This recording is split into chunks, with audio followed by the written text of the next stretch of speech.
Forbidden Rite Totemic Templar build for casual players and relative beginners of Path of Exile. Let's finish this league with a bang, my friends! In this video build guide I will teach you how to build one of the most powerful, if not the most powerful builds that you'll ever put together as a relative beginner of Path of Exile. Chapters of the video are in the timeline and the description below as always, but because this build is not trivial like most of my other builds, I highly recommend that you watch the whole video, or at least listen to the first couple of minutes of each chapter.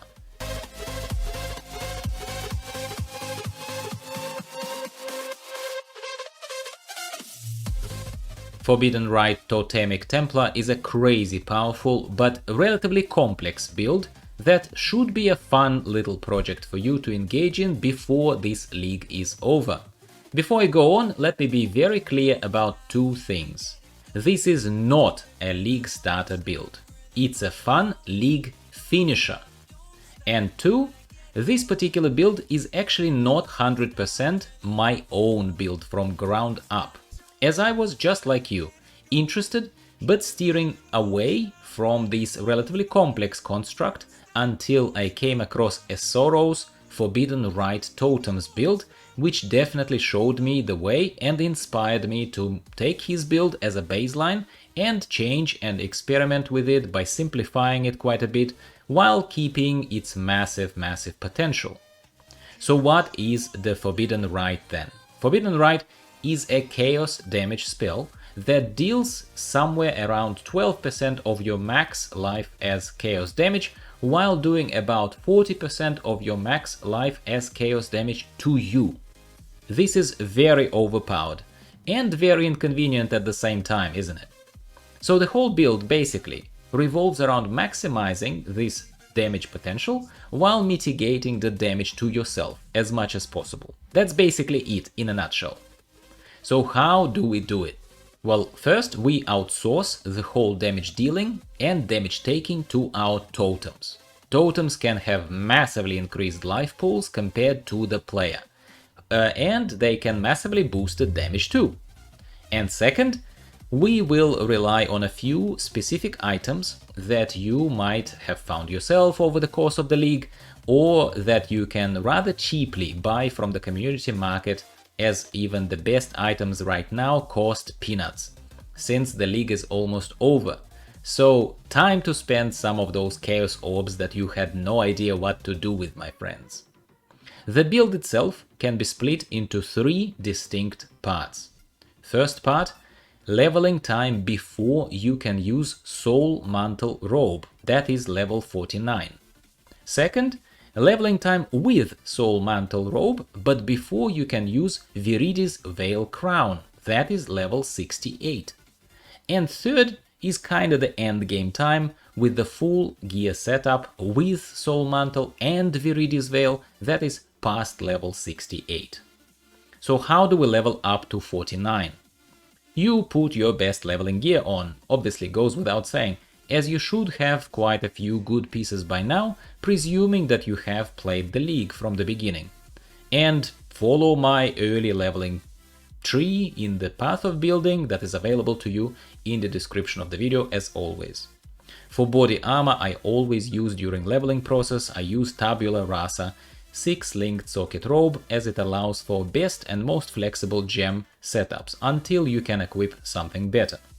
For early leveling, just pick any spell such as Freezing Pulse or even Arc and start using Holy Flame Totem as soon as you get it, so that it starts turning into a totemic build for you.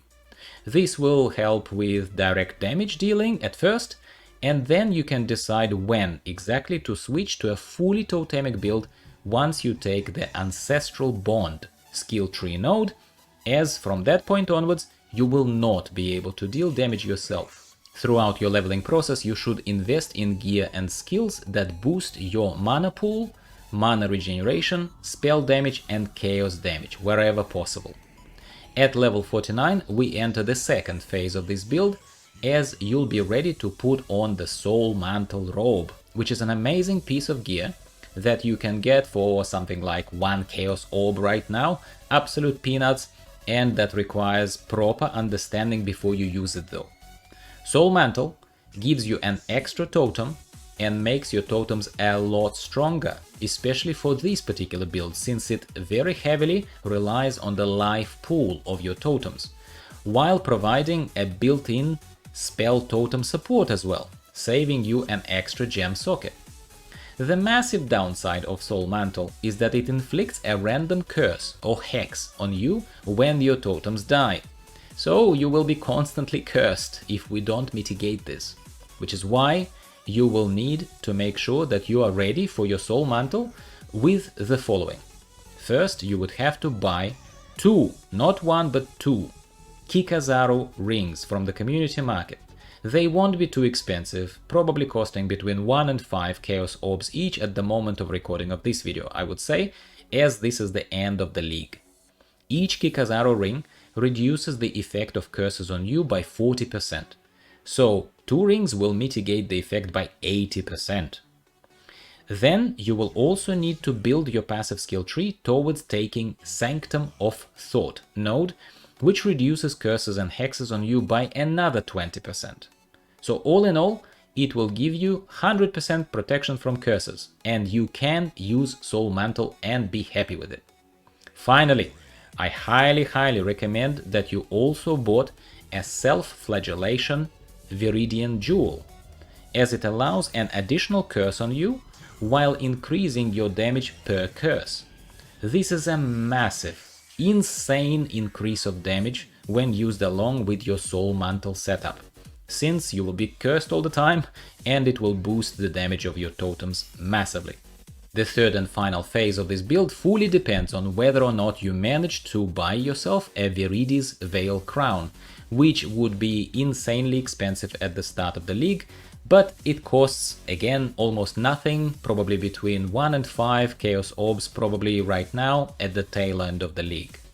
This headpiece is amazing because it reduces the chance of enemies hitting you and provides you with full curse immunity as long as you have a blue ring equipped in your right slot.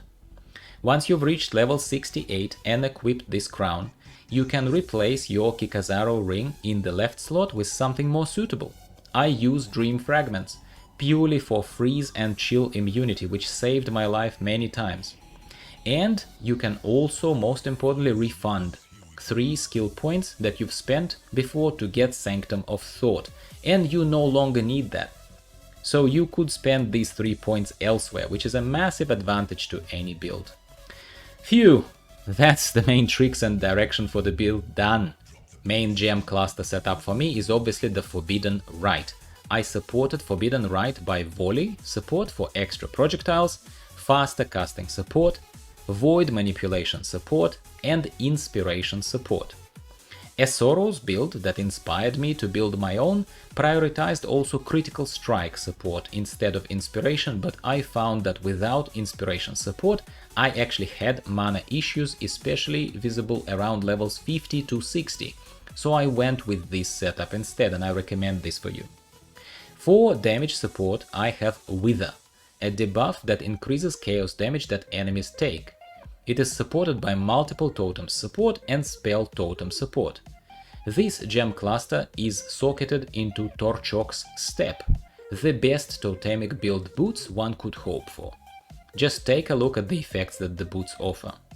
Highly recommended that you bought those boots from the community market too, if you can find them, and it shouldn't be a problem, to be honest with you. For weapon, use anything that boosts your spell damage, chaos damage or projectiles. I use a wand, and I'm lucky to have found Eclipse Solaris, that in addition to increasing spell damage and adding fire damage to attacks, it blinds nearby enemies, making me harder to hit and boosting the critical chance massively against blinded enemies too, which is just amazing. For another defensive layer I use Steel Skin buff, which is key bound to my left mouse click. As I move along, it just pops automatically. It's supported by increased duration support, and I've socketed it into my Viridi's Veil Crown, which I've already talked about at length. For shield, I use Troll Timber Spire that boosts the power and usefulness of my totems further. I have my usual cast when damage taken support, which invokes the Immortal Call and has the increased duration socketed into the shield. For rings I use Dream Fragments that I've already mentioned to become freeze immune, and I have a blue ring socketed in my right ring socket. It is a small price to pay for becoming fully hex immune. For the belt I'm using Belt of the Deceiver. That might not be the absolute best piece for this build, far from it, but it's okay as it gives me elemental resistances while intimidating nearby enemies. Passive skills are best viewed in the Path of Building Community Fork, free tool, you can download it anytime and then you can import my build into it by following a link in the description of this video. There are different skill trees that you can select when you import my build into Path of Building Community Fork tool, and they will show you a setup before Viridi's Veil and with Viridi's Veil, aka the endgame version. We've spoken enough about the build itself, so there is not much to add here in this section, and I'll just point out that the cluster jewels are probably the hardest elements to get, even from the community market and even at the tail end of the league, as the best ones are very rare and still quite expensive. But you should be able to find or buy at least 1 or 2 basic large cluster jewels that would boost your totemic and chaos damage, at least. I'm working with what I have here, and so presumably would you. Prioritize the mainland, so to speak, skill tree nodes, and then go off to fill out the best cluster jewel ones you have. Once you've done with one cluster jewel, expand into filling out the second one. That would be well into the end game for you, level-wise, so don't worry about it too early. Ascendancy, you are obviously following a Templar Hierophant Ascendancy, and the first notable Ascendancy node that we'd go for would be Pursuit of Faith, to increase the duration, speed and number of the totems. Second go through the labyrinth would take us to Ritual of Awakening, to regenerate life and mana while increasing damage per totem. Third time, I took Divine Guidance to increase mana pool and create larger damage buffer with the help of this skill. Finally, as I go through the labyrinth the fourth time eventually, I'll take Conviction of Power to increase my power and endurance charges. For Pantheon gods, I took Lunaris as the main major god to have extra damage reduction while I'm surrounded by enemies, which is kinda most of the time, and for the minor god I am sticking with my usual choice of Ralakesh, as bleeding is the biggest killer for relatively skinny builds like this one. Final thoughts and final tips. This is an amazing build that requires some investment in putting together, but if you watched the whole video, you hopefully realize that it's not actually too hard if you break it down logically into 3 distinct progressive build parts and take your time as you progress your build. It is the strongest build in my collection right now, and it has a lot of potential as I add the second large cluster jewel, boosting my chaos damage even further. As with any totemic builds, remember that you can't do much without those totems. You have to have the totems out. Totems need to be placed between you and your enemy. And you do well not to charge ahead into rooms full of mobs or dangerous projectiles flying straight at you. Just put the totems ahead and wait by the door or behind the wall and you'll be fine.